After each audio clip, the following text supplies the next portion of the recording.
Uncle Doug, I need you to teach me things. I am here for that purpose. You have studied. You have read. Yeah. Okay. You've Googled some shit. Exactly right. And I found this thing called Wikipedia. Oh. And it's amazing. Ain't that a treat? Yeah. And I wanted to make a good impression because, Uncle Mark's not here and hopefully he never will be again.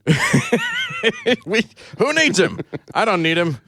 I mean, at very least, we don't have to record over the distance. Yeah, and we don't distance. have to edit out all the bathroom breaks and denture soakings. It's good.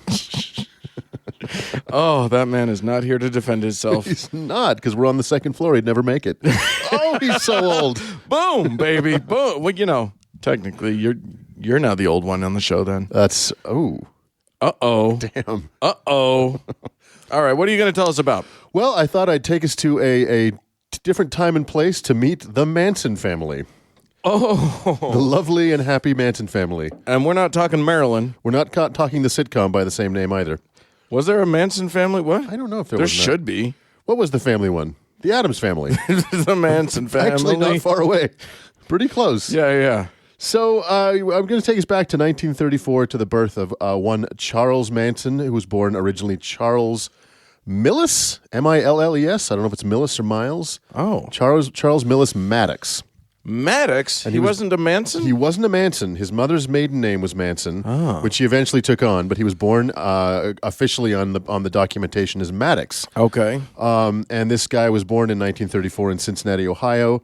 Now, the first section of this man's life is it really is a life in 3 acts. Okay. One is a litany of crimes of a kind of minor degree. Okay. The second is a litany of crimes of an excessive degree. Sure. And then a long prison sentence. Right. So it's not a happy story in any of the parts. Oh. But he was born to a 16-year-old unmarried mother.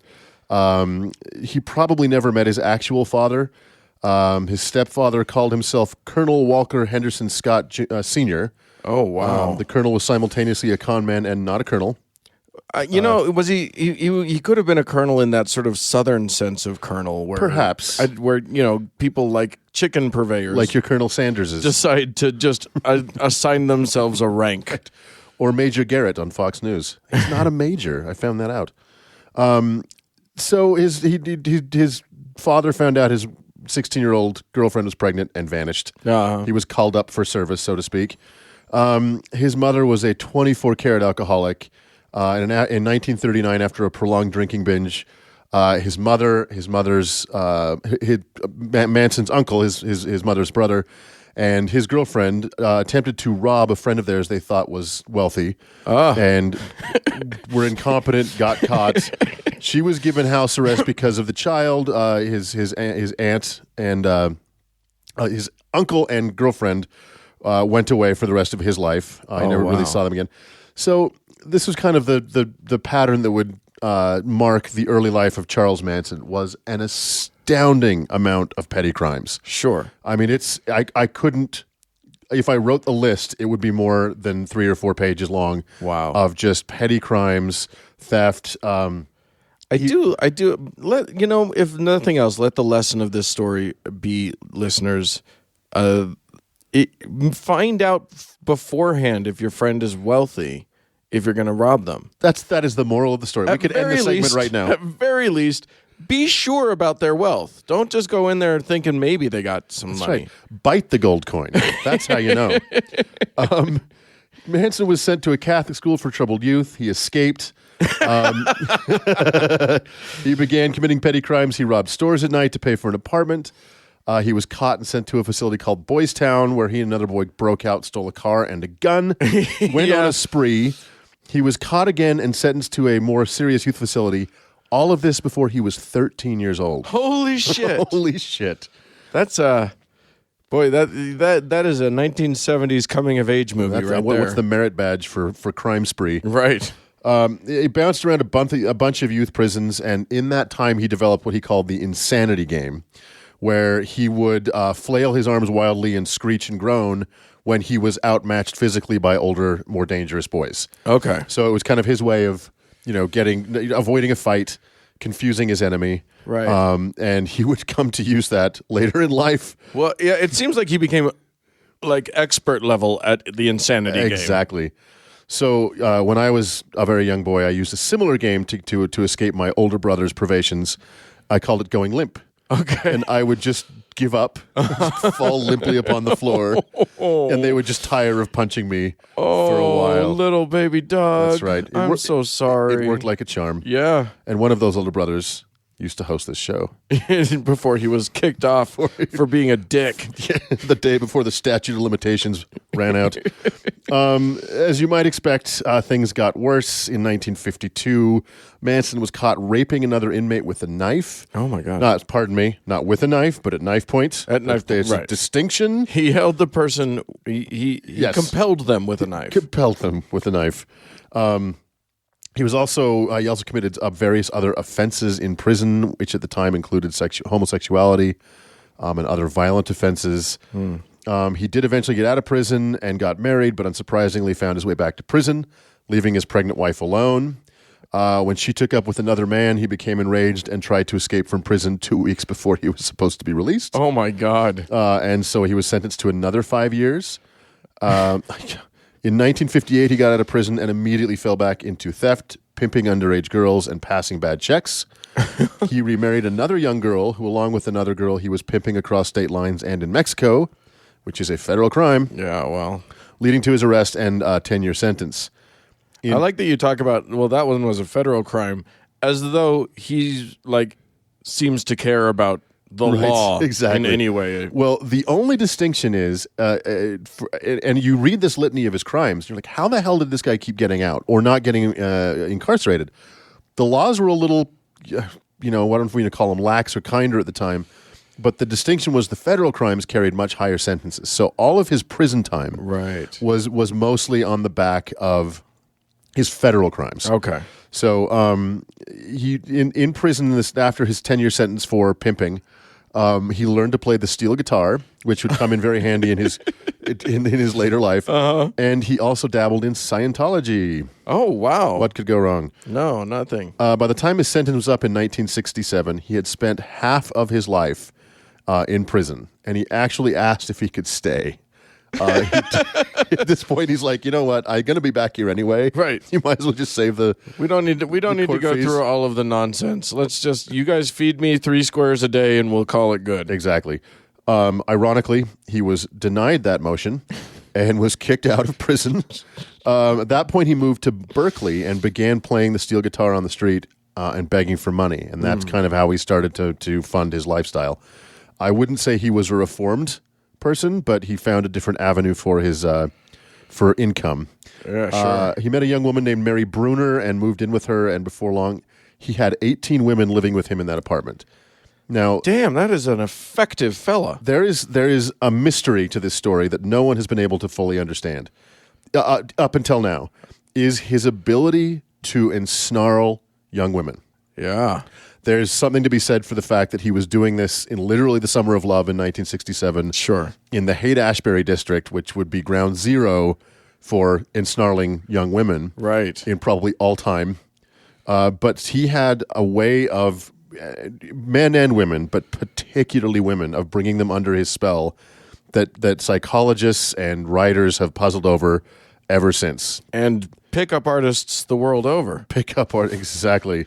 Mind Freak has done many deep dives into this. What's that guy's name? Is he a pickup artist? Chris Angel. Oh, really? Is he a pickup artist? I don't know. He should be. Yeah, well, I mean, he can pick himself up off the ground. His group grew, indulged in the hippie lifestyle. They took road trips around the West. They had a lot of sexy time, and they did a lot of drugs. Yes. Manson had another baby, thought to be his third by as many women at that time. It is unknown, actually, how many sons or daughters he had. Some.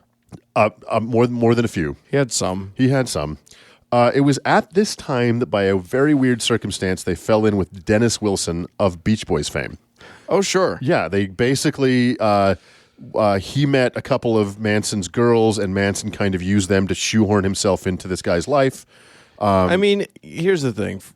You said his name was Dennis Wilson? Yeah. When your brother Brian is a little loopy, Right. you seek refuge in the sanity that is Charles Manson. Clearly, it's like, oh my God, a sane person, finally. Finally. So the Manson family kind of entered Dennis Wilson's life. They didn't take over his house, but they might as well have. Sure. They burned his car at one point accidentally. Friends like these. Yeah. Then again, you bring enough women into it, it could be a good trade-off. You And never know. he used these young women as currency, essentially, a lot.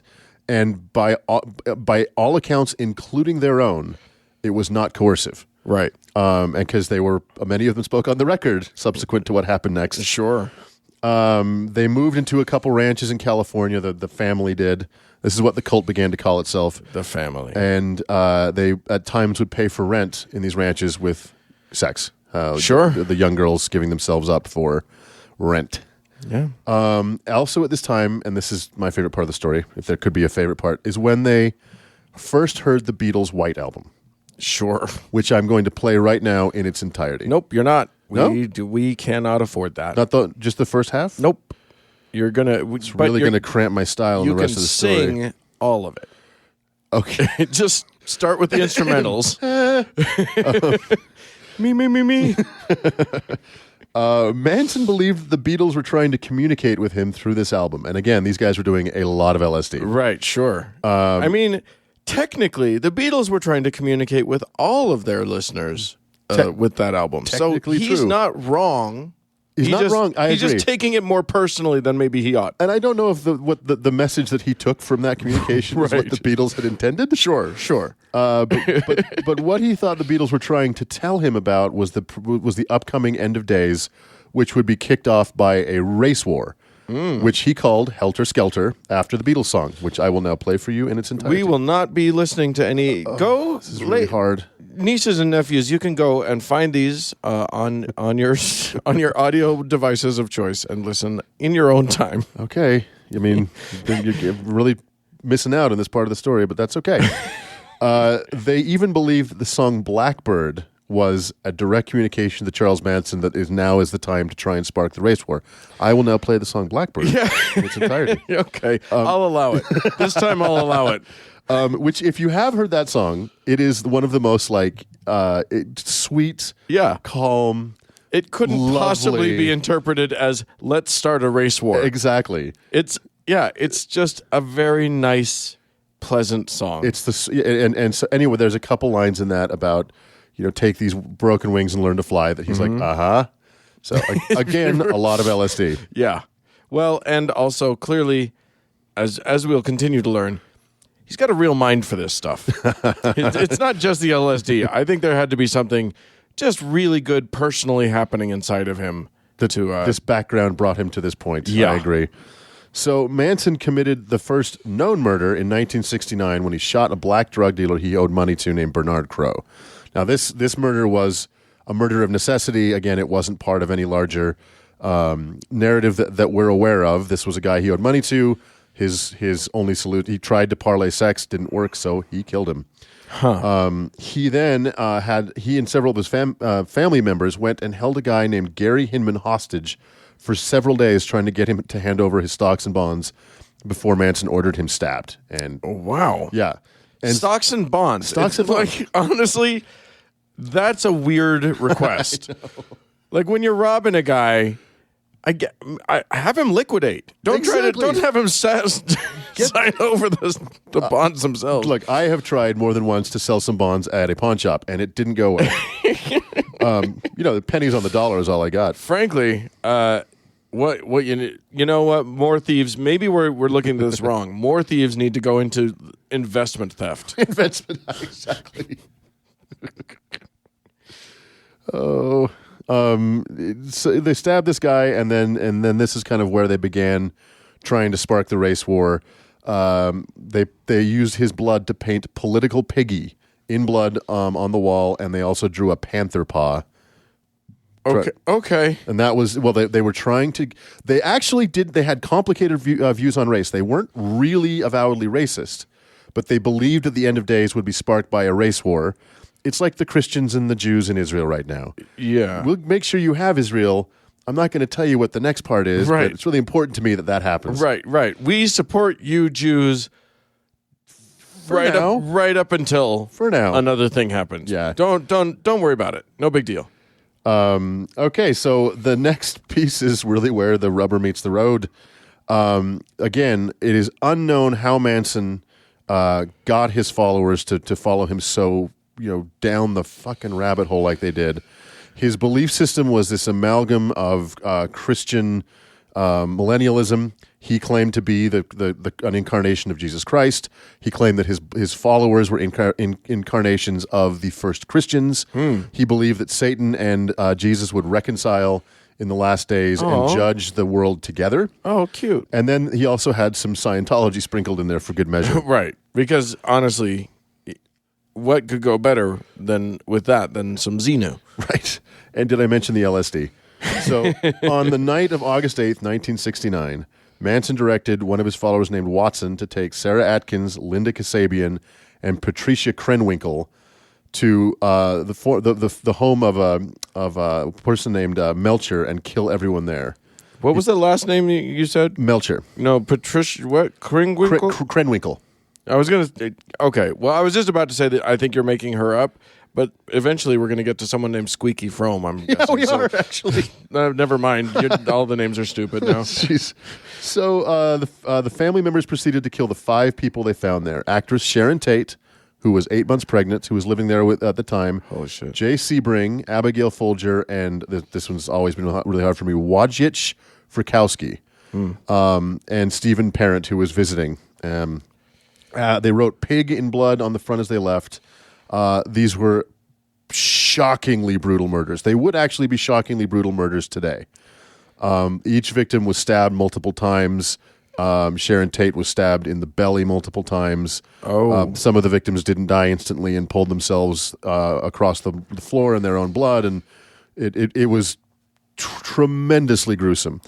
And it does kind of ring a lot of fears of people of home invasion, and that no one knew what was happening. Nobody knew what was motivating this. So it was a national sensation, probably including Manson himself. Like he doesn't know what's motivating this, exactly. And this idea, it is disputed that the motivation behind that was actually was solely to cause a race war.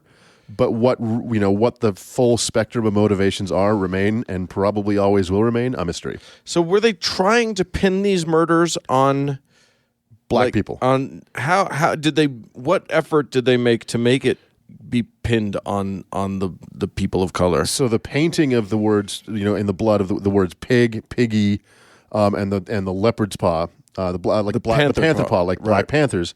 They were trying to push the police to think this was black people, Black Panthers who committed it, thereby getting the police to overreact, getting the Black Panthers to overreact. Was pig sort of jive talk back then? Yeah. It wasn't. That wasn't a white person phrase at the time? No, and it actually goes back to another Beatles song, which Manson interpreted to be talking about black people. Okay. So again, the police would have to have listened to the White Album several times to be like, you got some one hippie on the police force who's like, wait a minute, I get it. So the next night they went to the home of Lino and Rosemary LaBianca, and Manson this time went. He didn't go to Tate's house and participate in those murders, but he did go to the the LaBianca's house the next night, and they tortured this couple severely. I won't go into the details, but then they wrote "War and Blood" on Leno's abdomen. Manson demanded that many of the members of the family participate in the murder, even though the people were already dead. So the knives were passed around, and members of the family were ordered to stab the victims to get their hands dirty, so to speak. Several of the victims, of the 2 victims, they were stabbed dozens of times. Et tu, Squeaky? Mm-hmm. So the case was obviously, like I said, a national sensation. I won't go down the particulars of how they were caught. Let's just say these weren't master criminals. Lots and lots and lots of physical evidence was left at the scene. Right. Eventually, they were caught. They found Manson at the Spawn Ranch, which is one of the ones he was paying for with sex. They found Manson hiding in a cabinet. Now, here's where things get weird. Oh, good. Now's when it gets weird. I get it. Okay. The trial phase of this was on international news, on TV every night. Manson made an insane spectacle of the trial. He demanded to be his own attorney and then tried to get his attorney fired, thinking that was one way he could get out of the case, which is a novel legal theory. Yes, it is. He showed up one day with an X carved in his head, which over time he turned into a swastika. I do. Yeah, I remember that. Remember that? A group of his female followers, the ones who had not been arrested for participating in the murders, began showing up at the trial every day, mimicking anything he did. They shaved their heads. They carved X's into their heads too. At one point, Manson shaved his head. They shaved their heads. These followers tried to dissuade witnesses with tactics like intimidation, burning cars, spiking people's food with LSD. I would be relatively intimidated by that crew. These were scary people. Manson tried to cause a mistrial several times by flashing newspapers at the jury. With headlines on them that he thought might taint the jury. Yeah, totally. Just holding up the paper because they're not supposed to read it. Exactly. So Richard Nixon made some comment like, "This guy is clearly guilty." Right. The jury was sequestered, so they didn't. So Manson yanked that newspaper up and showed it to the jury. Look. Yeah, totally. and it's again, these are not the dumbest. These are not Giuliani level legal strategies. These actually might work. Yeah. At one point, Manson rushed the judge. And it caused the judge to wear a pistol under his robe for the rest of the trial. Oh, wouldn't that have just saved everybody so much trouble if he had just rushed the judge and the judge had just shot him? Shot him on the spot. It's hard to imagine a trial like this taking place now. You know what I mean? Like that level of craziness would be allowed. Well, I mean, it probably wouldn't. The second somebody started acting remotely that crazy, then they're out, right? You're watching the rest of this from a remote location. Exactly. I think because this was one of the first times anything like this had ever happened, there really wasn't much to go on. Yeah. Long story short, Manson was eventually found guilty and sentenced to life in prison. The 4 people who went to the house that night and committed the murders were sentenced to multiple death sentences. So that would be... So wait, they were sentenced to death, but not him? Correct. That's weird. He didn't actually commit any of the murders that he could be prosecuted for. Oh, okay. He ordered them. He was there when a couple of them happened, but he didn't do it. He wasn't the stabby guy. He wasn't the stabby guy. Okay. Which in a lot of ways makes him even scarier. Yeah. Right? And then, like you mentioned, on September 5th, 1975, one of the family members named Squeaky Frome tried to assassinate Gerald Ford. Yeah. Ain't that fun? Ain't that fun? Good Lord. Yeah. So the end of the story is Manson. I don't think it's the end of the story, but it's the end of this story. Manson died on November 19th, 2017. Yeah. So just days last ago. year. Yep. You look at a case like this and be like, okay, if Joseph Smith had maybe had more petty crime in his early life, things could have turned out quite differently. If he had been put into the system that Manson had been put into, if he had to go to here's the thing. When you find someone, a child, behaving in ways that show signs of psychopathy, intense degenerate behavior or whatever, the best thing to do is put them in a school where they will be surrounded by others of the same ilk. Exactly. Because it will for sure not backfire ever at all. Right. That goes well every time. Right. And I mean, I'm sure there just wasn't the mental health resources back then. Right. Not like there are now for prisoners. Which right. Good Lord. Well, and not only that, but I mean, it works in basically the same way that sending a gay boy on a mission with a bunch of other men, young men, works, which is not at all and probably makes everything worse. Let's make sure to do nothing to address the lion in the room. Yeah.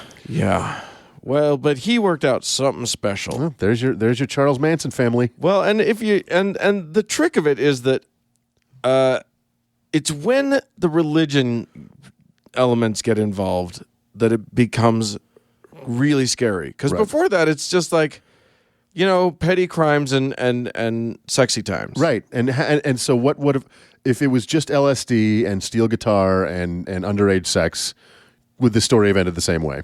Yeah. Who knows? But once you start to establish beliefs, right, about the universe, and you mix in a healthy dose of mental illness and psychotropic drugs, you're going to get a fun cocktail going there. That almost never ends well. Nope. And by almost, just eliminate the word almost. I would just say yet.